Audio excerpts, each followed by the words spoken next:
जी। तो माँ गौरी का जो स्वरूप है वो एक बहुत बड़े तप का स्वरूप है। माँ जो है एक घनिष्ठ तपस्या को जो है रिप्रेजेंट करती हैं। तो हम माँ के अगर स्वरूप की बात की जाए जी। तो माँ का जो हमने बोला कि वर्ण जो है बहुत ही श्वेत है, जी। इसलिए माँ ने श्वेत वर्ण के वस्त्र भी धारण किए हुए हैं। माँ एक वृषभ पे विराजमान है। माँ के 4 हस्त दिखाए गए हैं। तो माँ का जो एक हाथ है वो अभय मुद्रा में है, जो कि हमें इस बात का संदेश देता है कि अगर माँ का आशीर्वाद हमारे जीवन में है तो हमें किसी से भी डरने की आवश्यकता नहीं है। हमारे मन की 2 अवस्थाएं होती हैं। एक अवस्था तो भौतिक है, जो राहु को रिप्रेजेंट करती है, यानी मुझे सब कुछ चाहिए, बैंक बैलेंस बंगला गाड़ी सब कुछ चाहिए, ये रिप्रेजेंट करती है राहु को। जब इस मन में वैराग आ जाता है, त्याग आ जाता है और वो हर चीज़ सारी चीज़ों को छोड़ने लग जाता है। हाई जनरेशन राहु की अगर हम बात करें ये 21st सेंचुरी की, अगर हम माँ महागौरी की साधना करते हैं तो माँ महागौरी जो है राहु देव को जो है कंट्रोल करती हैं। राधे राधे, जय माता दी। मैं हूँ प्रेम कुमार मिश्रा और मैं आप सभी का स्वागत करता हूँ अपने इस ऑकल्ट गुरुकुल के पॉडकास्ट की श्रृंखला में, जो कि है नवरात्रि साधना। पिछली श्रृंखला में हम लोगों ने जाना शिल्पिया जी से कि किस प्रकार से माँ कालरात्रि की साधना करके हम अपने जीवन को सरल और सुगम बना सकते हैं।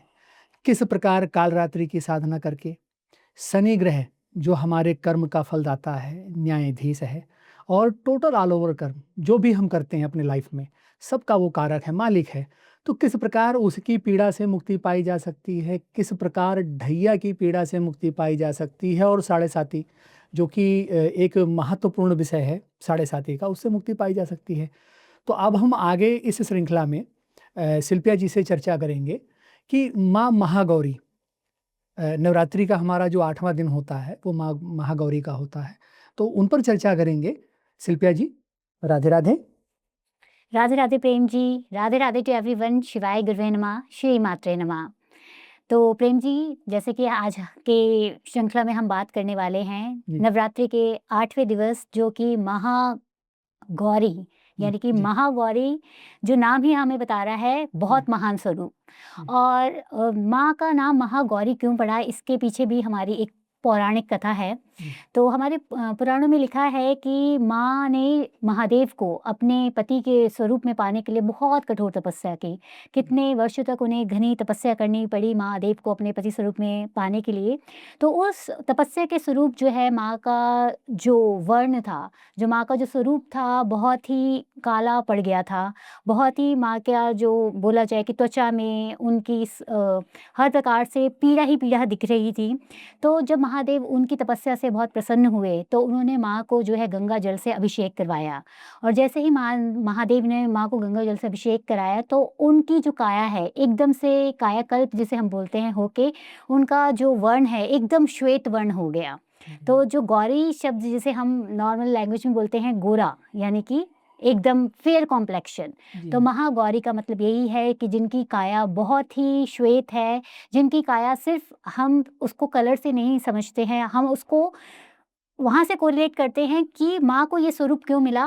माँ को ये स्वरूप मिला उनकी घोर तपस्या के कारण। तो माँ गौरी का जो स्वरूप है वो एक बहुत बड़े तप का स्वरूप है।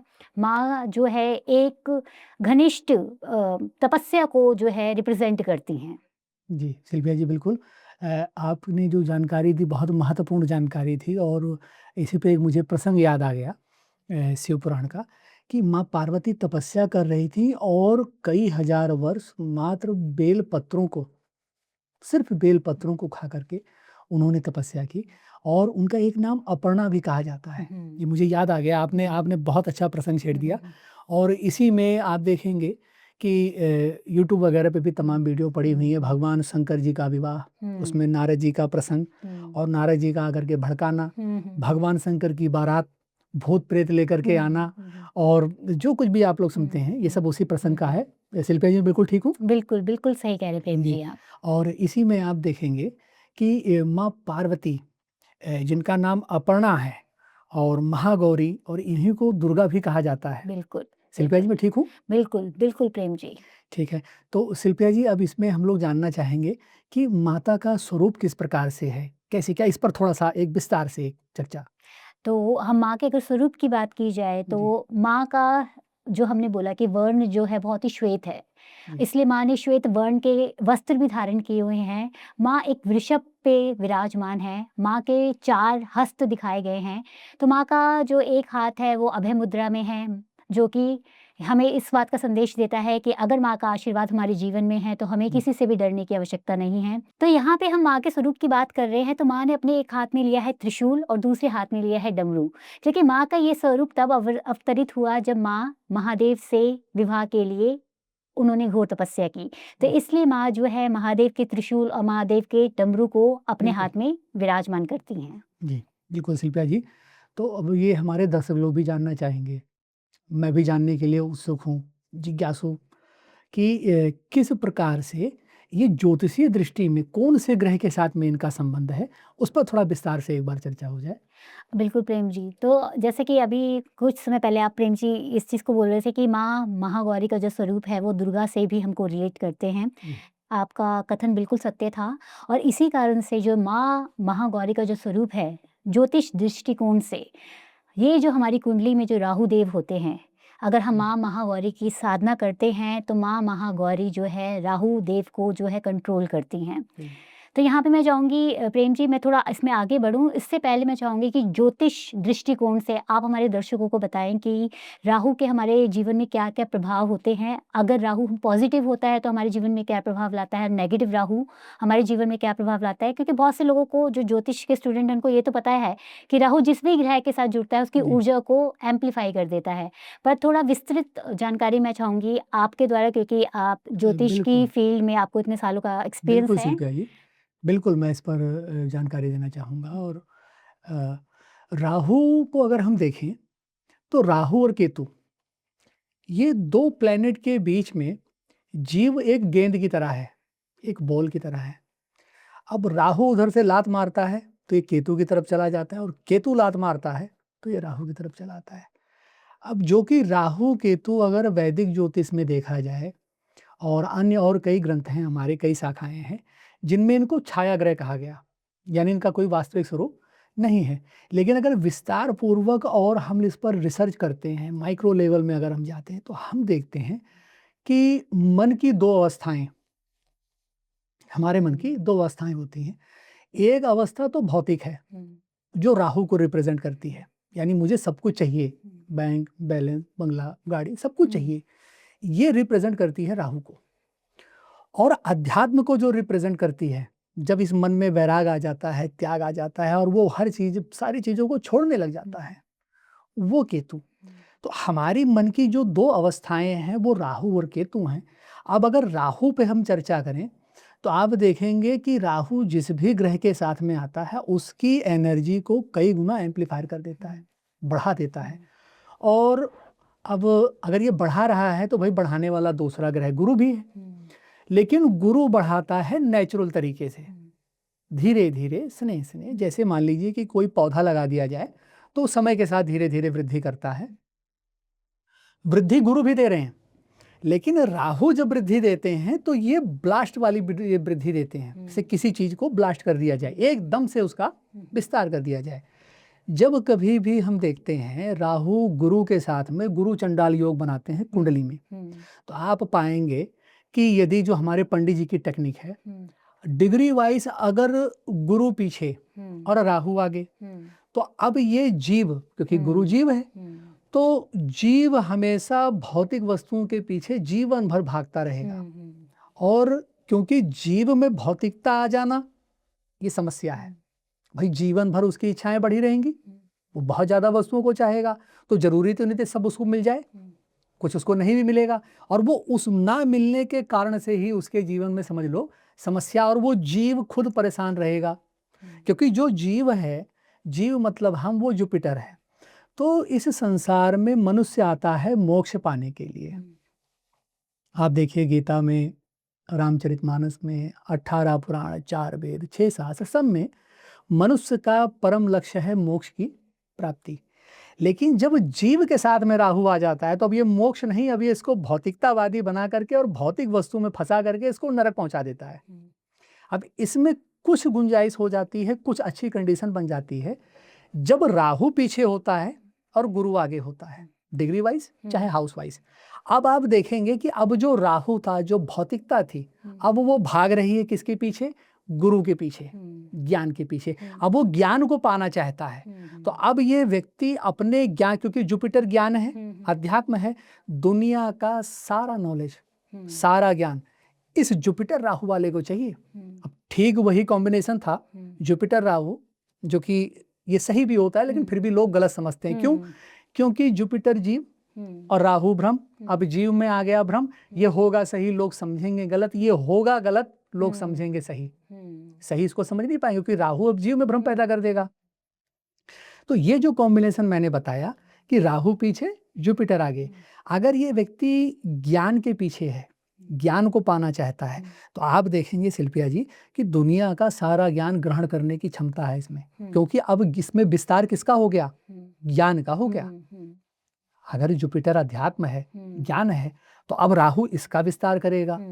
तो अगर जुपिटर राहु वाले अपने आप को आध्यात्मिक बनाना शुरू कर दें और ज्ञान के पीछे पड़ जाएं, ज्ञान की चाहत रखें, अभी इनकी चाहत किसकी है? भौतिक वस्तुओं की। ये जीव परेशान है, ये जीवन भर परेशान रहेगा, जीवन भर दुखी रहेगा, क्योंकि जुपिटर भाग्य कारक हैं। तो अब भ्रम किस में आ गया? भाग्य में आ गया, किस्मत में आ गया। अब किस्मत में इसको धोखे मिलेंगे, ये समझ रहा होगा कुछ और होगा कुछ और। ठीक, इसी प्रकार से शिल्पिया जी हम समझ लेते हैं सैटर्न राहु। ये तो मैंने जुपिटर राहु के बारे में चर्चा की।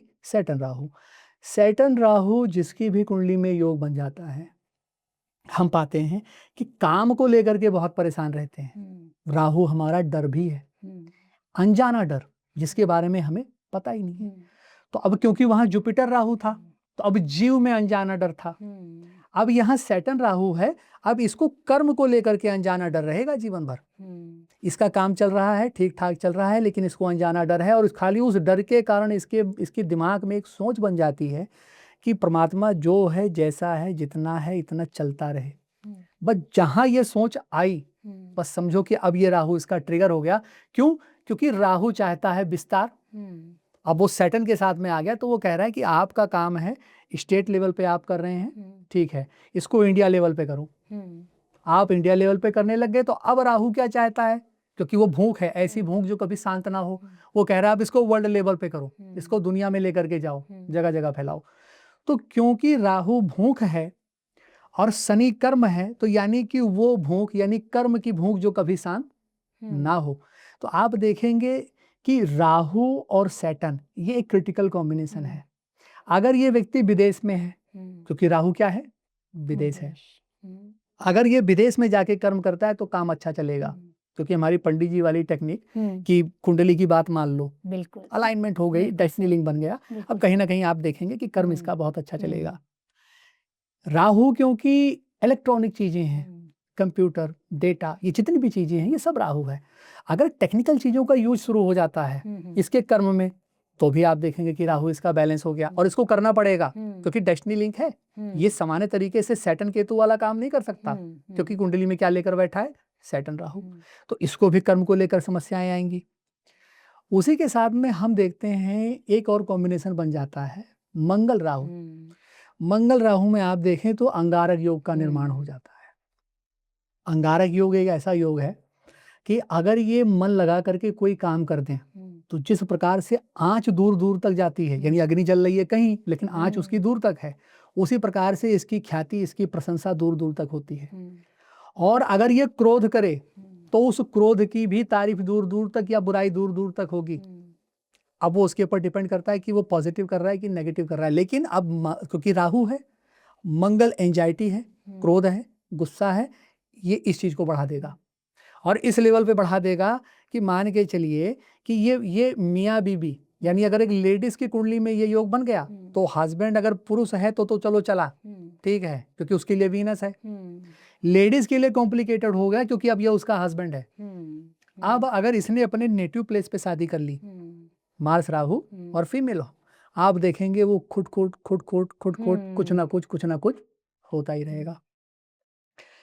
अब अगर ये बाहर शादी कर लें, तो आप देखेंगे ठीक ठाक चलेगा, या अलग कास्ट में कर लें, क्योंकि राहु दूसरी कास्ट को भी प्रदर्शित करता है, बताता है, तो भी ये कॉम्बिनेशन, यानी कि आप देख रहे हैं कि वो राहु जिन जिन प्लेनेट के साथ में आ रहा है कुछ ना कुछ प्रॉब्लम क्रिएट कर रहा है। दूसरा, क्योंकि राहु हमारी बॉडी है तो ये आपकी बॉडी का वेट भी बढ़ाएगा, शरीर में भी विस्तार दे देगा। मार्स हमारी भूमि है और राहु साथ में आ गया, आप देखेंगे इनके पास भूमि होगी, जमीन होगी, कीमती होगी और टाइम टू टाइम उसकी कीमत भी बढ़ेगी और कीमती जमीनें होंगी। लेकिन पता चलेगा कि आज कोई मुकदमा करने आ रहा है, कल किसी ने केस कर दिया। क्यों? क्योंकि राहु मतलब झगड़ा, लिटिगेशन, अब ये उस चीज को बढ़ा देगा। ठीक इसी तरीके से अगर देखा जाए तो जब ये बुध के साथ में आ जाएगा, अब जो छोटे बच्चे हैं, छोटे बच्चों की कुंडली में अगर बुध और राहु है तो मैं बहुत सरलता से मैं इस चीज को एक्सप्लेन कर रहा हूँ, मैं कोई ज्यादा राशि लग्न या कोई ज्यादा ऐसा नहीं जा रहा हूँ, मैं एकदम सरलता से। बुध मतलब बुद्धि, मरकरी मतलब बुद्धि, साथ में आ गया राहु, तो अब इसके माइंड को कौन सी चीजें ट्रिगर करेंगी? जो राहु से संबंधित होंगी। तो जितना भी हमारा यूट्यूब है, इंस्टाग्राम है, फेसबुक है, टीवी है, सिनेमा हॉल, जो कुछ भी हम देखते हैं सब राहु है। अब ये जो कुछ भी देखेगा ये समझ लो सीधा माइंड को ट्रिगर करेगा। अगर इमोशनल मूवी देख ली तो 4-5 दिन तक ये इमोशनल रहेगा, इसको लगेगा कि उस फिल्म का जो प्रेमी था, जो हीरो था वो मैं ही हूँ। इसके साथ हुआ कुछ नहीं है लेकिन इसके दिमाग में रहेगा कि ये मेरे ही साथ हो गया और उसी तरीके से ये बिल्कुल सैड हो जाएगा।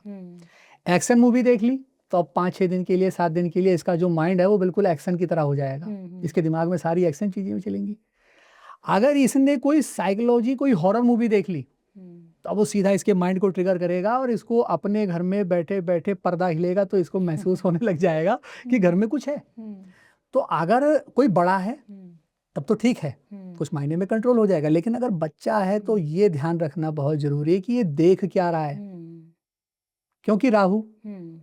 अब अगर आपने उस वक्त, यानी कि जो उसकी जो ग्रोथ हो रही है, अब वो धीरे धीरे बाल अवस्था से किशोर अवस्था की तरफ जा रहा है और आपने इसको कंट्रोल कर लिया तब तो ठीक है। नहीं, अगर उसके अंदर कहीं वो जो गंदी वाली फिल्में होती हैं वो सब देखना शुरू कर दिया तो अब ये मरकरी और राहु बर्बाद हो जाएगा। तो बहुत ही क्रिटिकल कॉम्बिनेशन है ये। इसी के अंदर में अगर हम चर्चा करें वीनस राहु और कोई मेल हो, अब आप क्या देखेंगे कि ये वो जो खुटखुट वाला मैंने बताया था वो रहेगा, वो मार्स राहु में भी रहेगा, वो वीनस राहु में भी रहेगा। वो कहता है ना जीऊंगा ना जीने दूंगा, सुबह शाम ये सुबह झगड़ा करेंगे, दोपहर में झगड़ा करेंगे, शाम को खाना साथ में खाएंगे, ये वाली कंडीशन बन जाती है। अगर उसमें अलाइन हो जाता है पंडित जी वाली टेक्निक कि वो शादी किसी अदर कास्ट में कर ले या जो उनकी कुल की रीति परंपरा के अनुसार शादी होती है उससे हटकर शादी करे, या किसी दूसरे राज्य की लड़की से शादी कर ले, या विदेश जाकर के शादी कर ले, या अपने पार्टनर को लेके ही विदेश चला जाए, यानी उस राहु को अलाइन कर ले, तब तो ठीक है। नहीं तो ये यहाँ भी प्रॉब्लम क्रिएट करेगा। वीनस शिल्पिया जी हमारी लग्जरी है, बिल्कुल हमारा पैसा है, राहु आ गया ये बढ़ा देगा, विस्तार दे देगा। तो क्या होगा इनके साथ में एक अलग ही फ्लेवर आ जाएगा कि पैसा आएगा तो मोटा आएगा और जाएगा तो मोटा जाएगा। ये भी एक, तो राहु हम देख रहे हैं जिस भी प्लेनेट के साथ में हम इसको जोड़ रहे हैं ये वहाँ प्रॉब्लम ही क्रिएट कर रहा है। तो जिस प्रकार आपने बताया कि ये माँ दुर्गा को रिप्रेजेंट करता है राहु, माँ गौरी को, और उनकी साधना से लाभ पा सकते हैं, तो कुछ ऐसे क्रिटिकल कॉम्बिनेशन जो कि मैं जानता हूँ राहु के मिलने के बाद में बनते हैं, तो आदमी उनकी जो पीड़ा है, जो समस्या है, उससे मुक्ति पा सकता है। अब आगे आप इस पर बताएं कि जो मैं कह रहा हूँ, जो मैंने रिलेट किया है, क्या वो सही है या मैं कुछ इधर उधर जा रहा हूँ? शिल्पिया जी। नहीं प्रेम जी, मैं आपको बहुत बहुत धन्यवाद करना चाहूँगी कि आपने जो राहु की अलग अलग प्लैनेट के साथ कॉम्बिनेशन बहुत विस्तृत रूप से बताई, तो हमारे जो भी ज्योतिष के स्टूडेंट हैं उनको एक अलग दृष्टिकोण दिखा होगा समझने के लिए कि कैसे इन कॉम्बिनेशंस को देखा जा सकता है। तो जिस प्रकार से प्रेम जी ने राहु किस प्रकार से किसी भी चीज़ को एम्पलीफाई कर देता है, तो यहाँ पे अब हम बात करेंगे साधारण लोगों की। तो साधारण लोग कैसे जाने कि मेरी कुंडली का जो राहु है वो पॉजिटिव डायरेक्शन में है कि नेगेटिव में। प्रेम जी ने हमें बहुत अच्छे तरीके से बताया कि कैसे उस राहु को हम अलाइन कर सकते हैं, लेकिन जो जन साधारण है वो उन्हें तो समझ आएगा नहीं कि मैं कैसे अलाइन करूँ, वो सही जा रहा है कि नहीं जा रहा है। तो अगर आपको लगता है कि राहु, जिसे हम बोलते हैं राहु जिसका सिर्फ सर है, यानी वो अगर आपकी कुंडली में नेगेटिव है तो वो आपके अंदर भ्रम को जो बिल्कुल, है भ्रम प्रकट पैदा कर करेगा, देगा। यानी इल्यूजन देगा। आपको लगेगा आप ये कर लोगे, बस इस दिशा में जाओ, आप तो करोड़पति बन जाओगे। तो अगर इस तरीके के भ्रम आपके जीवन में आ रहे हैं, वो भ्रम किसी भी प्रकार का हो सकता है, धन को लेके भ्रम हो सकता है, किसी रिलेशनशिप को लेके भ्रम हो सकता है, आपके स्वास्थ्य को लेके भ्रम हो सकता है, आपके कर्म को लेके भ्रम हो सकता है। तो अगर आपको लगता है कि आपको क्लैरिटी नहीं मिल पाती है, आप हर किसी पिक्चर को बहुत ही बड़ा देखते हैं, लेकिन जब उसको करने के लिए जाते हैं, उसका स्वरूप कुछ और ही निकल के आता है। जी, तो बिल्कुल। इसका मतलब आपकी कुंडली में राहु जो है वो नेगेटिव डायरेक्शन में काम कर रहा है। जैसे प्रेम जी बता रहे थे कि राहु जो है एम्प्लीफाई करता है। तो राहु को हम बोलते हैं अनकन्वेंशनल थॉट, मतलब ऐसा सोचना जो आज तक कभी किसी ने सोचा ना हो। अब अगर यही राहु अगर पॉजिटिव होगा तो वो आपकी अनकन्वेंशनल थॉट को ऐसा क्रिएट करेगा कि आप out of the box thinking बिल्कुल, ऐसे बिल्कुल। ऐसी नई चीज़ें लेकर आएंगे, ऐसी ऐसी चीज़ें क्रिएट करेंगे जो आज तक बनी नहीं है और जिससे बहुत से लोगों का कल्याण हो। बिल्कुल, लेकिन अगर यही अनकन्वेंशनल थॉट आपकी गलत डायरेक्शन में गई, तो अब आपका दिमाग जाएगा गलत एक्टिविटीज़ में। बिल्कुल, बिल्कुल। आपका दिमाग जाएगा गलत लोगों के साथ, गलत संगति में। तो आप जो जनसाधारण हैं, अगर आप ये जानना चाहते हैं कि क्या मेरे जीवन में राहु सही कार्य कर रहा है कि नहीं, तो सिंपल आप इस चीज़ से फाइंड आउट कर सकते हैं, क्या छोटी-छोटी बातों में आपका मन भ्रमित हो जाता है? क्या आप अपने जीवन में सही प्रकार से डिसीज़न नहीं ले पाते हैं? और क्या आप जाने-अनजाने ऐसे लोगों को अट्रैक्ट कर लेते हैं जिनकी संगति, जिसे हम बोलते हैं एक सुसंगत होती है, एक दुसंगत होती है, गलत लोगों की संगत। क्या जाने-अनजाने गलत लोगों की संगति आपके जीवन में अगर आ रही है, तो डेफ़िनिटली कहीं न कहीं राहु आपकी कुंडली में पीड़ित हो रहे हैं। तो Prem ji, thank you so much इतने विस्तृत रूप में राहु की अलग-अलग कॉम्बिनेशन को समझाने के लिए। तो यहाँ अगर हम साधना की बात करें, तो जो माँ गौरी का जो स्वरूप है, तो अगर हम माँ गौरी की साधना करते हैं, तो इस राहु को माँ जो गौरी हैं, वो कंट्रोल कर लेती हैं। तो यानी आपको चाहे अलाइनमेंट सोचना भी ना पड़े, आपके जीवन के रास्ते इस प्रकार से खुल जाएँगे कि अगर कोई सैटर्न राहु की कॉम्बिनेशन लेकर बैठा है, तो माँ गौरी के आशीर्वाद से उसको या तो जॉब अपॉर्च्युनिटी किसी मल्टीनेशनल कंपनी में आ जाएगी, या उसका ट्रांसफ़र ऐसी लोकेशन में हो जाएगा जहाँ उसकी देश-काल परिस्थिति ही बदल जाए, या उसको फ़ॉरेन में कोई ना कोई अपॉर्च्युनिटी मिल जाए।